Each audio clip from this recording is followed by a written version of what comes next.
अस्सलाम वालेकुम। एक तरफ इंडिया चांद पर पहुंच चुका है और दूसरी तरफ पाकिस्तान में सियासी अफरा तफरी। आप लोगों ने सोशल मीडिया पर ये तो बहुत ज़्यादा देखा होगा कि जब स्पार्को बना, इंडिया गालिबन इसके 5-10 साल बाद इस फील्ड में आया और उस वक़्त पाकिस्तान एक अपना हवाई सहरा भेज भी चुका था,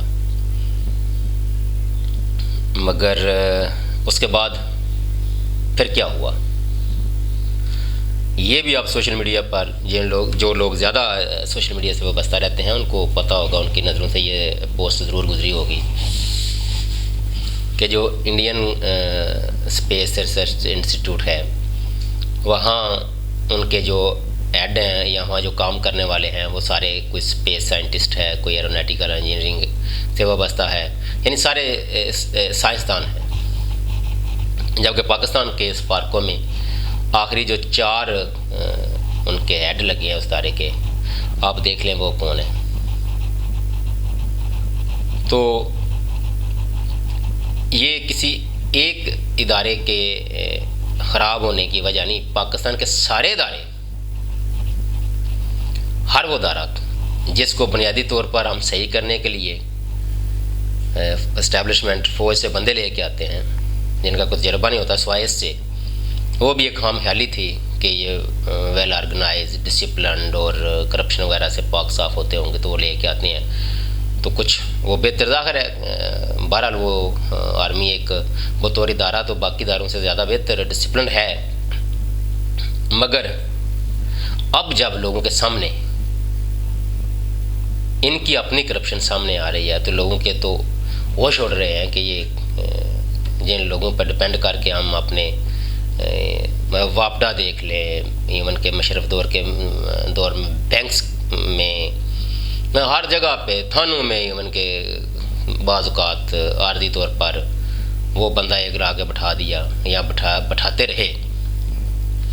तो ये वजह थी कि पाकिस्तान के इदारों में, पाकिस्तान के छोटे से छोटे और आला से आला, मेरा कहने का मतलब पार्लिमेंट, वहाँ तक फिर इतनी इनकी इन्वॉल्वमेंट हो गई कि फिर ना वो इदारे काम करने के काबिल रहे और ना जो मुदाखलत करते रहे उनका अपना दायरा, उसकी अपनी साख इतनी मुतासर हो गई कि अवाम में और उसमें दूरियाँ बढ़ी, जो कि रियासत के लिए बार एक अलार्मिंग सिचुएशन होती है।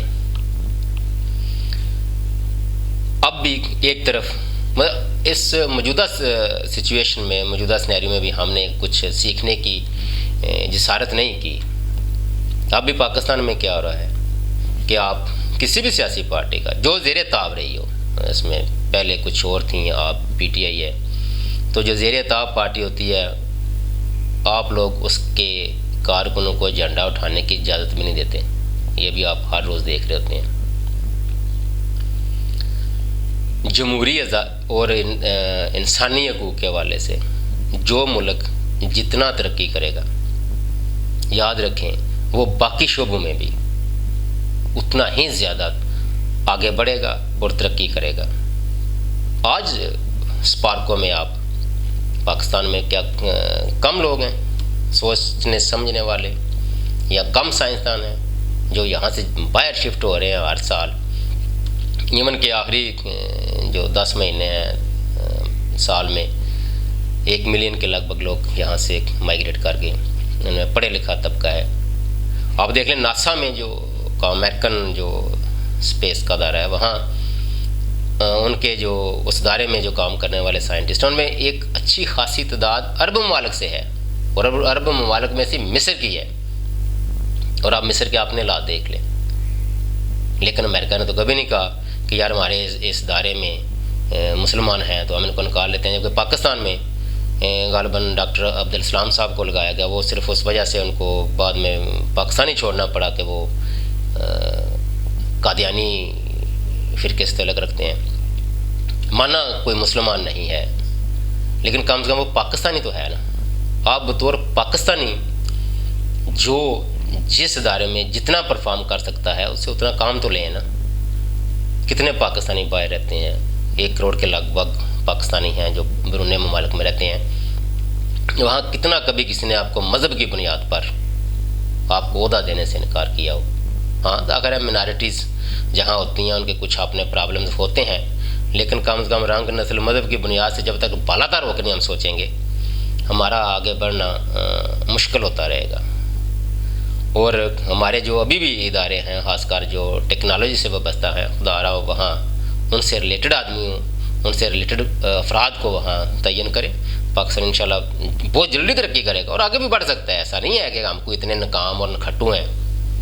वजह सिर्फ एक है कि हम सही इदारों में सही लोगों को लगाने के बजाय गलत लोगों को लगाते हैं। उकरबा परवरी, करप्शन और ये तफरीक की बुनियाद पर जब हम डिस्क्रिमिनेशन की हद तक हम सोचेंगे इदारों में, तो फिर इदारे कमज़ोर होंगे, इदारे कमज़ोर होंगे तो रियासत कमज़ोर होगी, रियासत कमज़ोर होगी तो आम का यही हाल होगा जो आज होगा। अपना ख्याल रखिएगा। अल्लाह हाफ़िज़।